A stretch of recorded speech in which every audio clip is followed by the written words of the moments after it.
Assalamualaikum warahmatullahi wabarakatuh. Hai semuanya, kami dari kelompok 1 Teknologi Separasi Prodi Teknologi Hasil Pertanian kelas 5A Fakultas Teknologi Pertanian Universitas Jember. Di sini kami melakukan praktikum dengan topik pembuatan minuman instan daun kelor dengan dosen pengampu Ibu Nuruddiniyah, STP, MP, PhD. Anggota dari kelompok 1 yaitu Rizal Fawahan NIM 1006, Intan Prima Putri NIM 1007, Naila Aulia Fatwa NIM 1040, Yohanes Deux Adi Prakoso NIM 1052, dan Naila Zanuba Arifah NIM 1109. Untuk bahan dan alat yang digunakan yaitu daun kelor, gula kristal putih, air mineral, baskom, sendok, timbangan digital, chopper, kain saring, kompor, panci, pengaduk, piring, dan saringan. Untuk skema kerja pembuatan minuman instan daun kelor, pertama yaitu pemilihan daun kelor. Daun kelor yang dipilih adalah daun kelor yang masih segar dan tidak layu. Selanjutnya, dilakukan penimbangan sesuai formulasi. Daun kelor selanjutnya di-blending selama 2 menit dan dilakukan penghancuran menggunakan chopper. Selanjutnya, dilakukan penyaringan menggunakan kain saring dan dihasilkan ekstrak daun kelor. Ekstrak daun kelor dipanaskan menggunakan panci dan kompor dengan api sedang. Saat mendidih, dimasukkan gula kristal putih sesuai formulasi dan dilakukan pengadukan. Proses pengadukan dilakukan hingga larutan mendidih.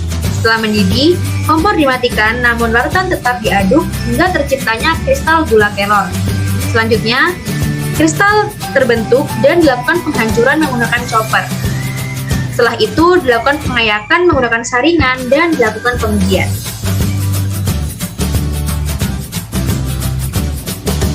Dalam praktikum ini dilakukan 3 formulasi, yaitu 513, 276, dan 134. Untuk formulasi berat kelor dan air sama-sama menggunakan 50 gram dan 150 ml.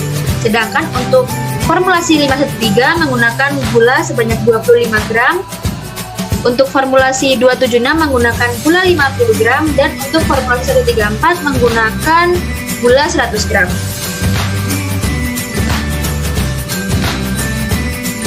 Proses pembuatan minuman serbuk instan daun kelor. Langkah yang pertama yang dilakukan yaitu penimbangan daun kelor sebanyak 50 gram untuk ketiga formulasi. Kemudian dilakukan penimbangan gula sebanyak 25 gram, 50 gram, dan 100 gram untuk ketiga formulasi. Selanjutnya dilakukan pengukuran air sebanyak 150 ml untuk ketiga formulasi.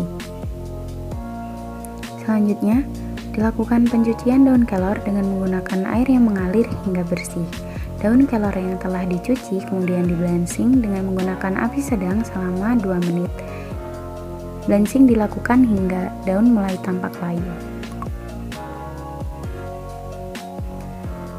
Setelah itu dilakukan penghancuran daun kelor dengan penambahan 150 ml air. Penghancuran dilakukan dengan menggunakan blender.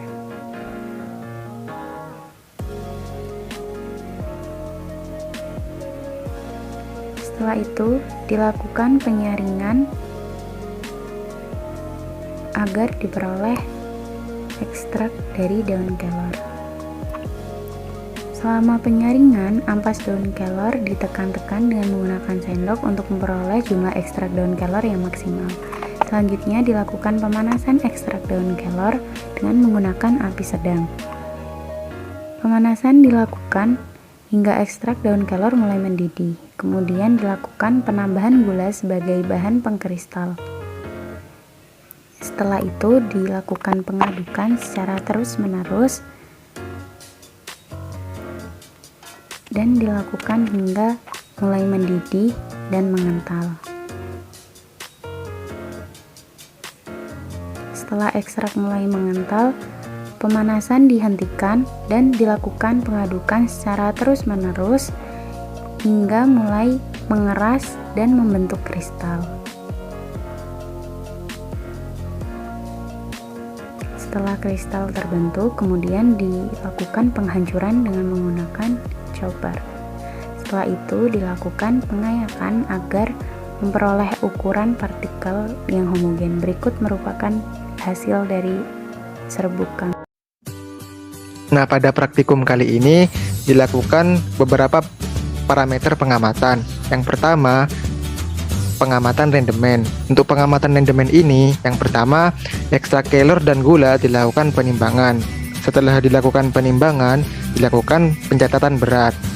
Setelah serbuk minuman instan kelor telah jadi, dilakukan juga penimbangan dan juga dilakukan pencatatan berat. Nah, setelah data diperoleh, dilakukan perhitungan rendemen dengan cara menghitung berat bahan sesudah, yaitu berat serbuk minuman instan kelor dibagi dengan berat bahan sebelum, yaitu ekstrak kelor dan gula dikalikan dengan 100%. Selanjutnya merupakan parameter pengamatan rasa.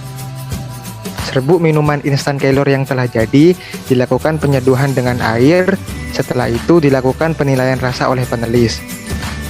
Nah, setelah dilakukan penilaian rasa, dilakukan pencatatan nilai dan dilakukan perhitungan. Untuk yang terakhir yaitu pengamatan warna. Untuk pengamatan warna ini sendiri, serbuk minuman instan kelor yang sudah jadi dilakukan pengamatan warna dengan indera penglihatan. Nah, ini merupakan data pengamatan dari rendemen minuman instan buah kelor.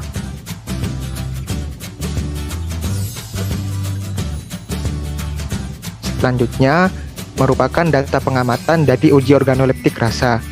Pada uji organoleptik rasa ini diberikan skala 1 sampai dengan 5 dengan keterangan 1. Dominan rasa daun kelor, 2. Sedikit manis namun dominan rasa daun kelor, 3. Agak manis namun masih terasa daun kelor, 4. Dominan rasa manis dan sedikit rasa daun kelor, dan yang kelima, sangat manis dan tidak terasa daun kelor.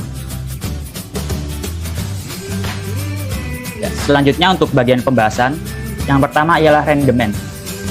Nilai rendemen ini diperoleh dari perbandingan berat serbuk yang dihasilkan dengan berat keseluruhan bahan awal dikalikan 100%, di mana sampel dengan formulasi gula 100 gram memiliki nilai rendemen paling tinggi, yaitu 32%. Hal ini dikarenakan semakin tinggi penambahan konsentrasi gula yang digunakan dalam produk tubuh instan, maka kandungan karbohidrat yang tersusun dari fruktosa dan glukosa di dalam produk tersebut akan semakin banyak, sehingga menyebabkan rendemen semakin tinggi. Selanjutnya untuk pada uji organoleptik warna, di mana pada sampel dengan penambahan konsentrasi gula 25 gram dihasilkan warna hijau cerah. Lalu pada sampel dengan penambahan konsentrasi gula 50 gram dihasilkan warna hijau yang lebih pekat dan gelap dari sampel sebelumnya.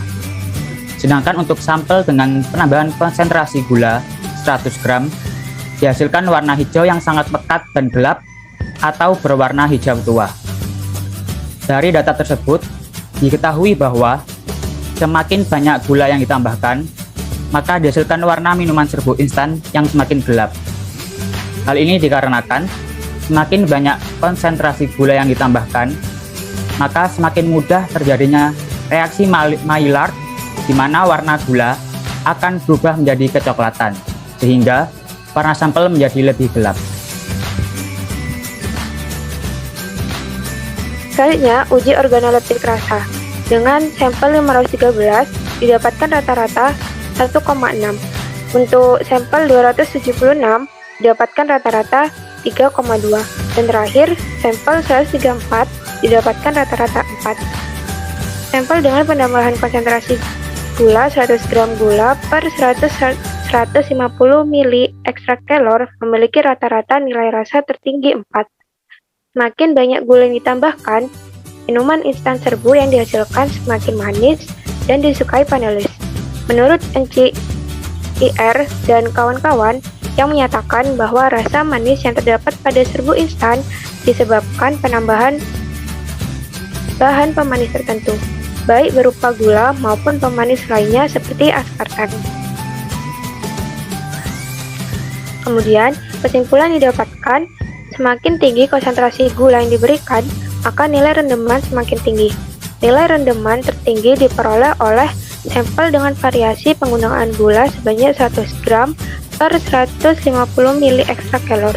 Semakin tinggi konsentrasi gula yang diberikan, maka warna minuman instan serbu yang dihasilkan semakin pekat dan gelap. Semakin banyak gula yang digunakan, maka rasa minuman instan yang dihasilkan semakin manis dan digemari panelis. Saran dari praktikum ini yaitu perlu dilakukannya penelitian lebih lanjut tentang kristalisasi daun kelor dengan penambahan bahan lain atau pergantian jenis bahan yang dapat menghasilkan rasa minuman instan serbuk daun kelor yang manis dan enak meskipun dengan penambahan gula yang sedikit. Sebagai upaya meminimalisir penyebab diabetes dan dapat meningkatkan kecerahan minuman instan serbuk daun kelor meskipun kadar gula yang digunakan tinggi. Berikut referensi yang digunakan.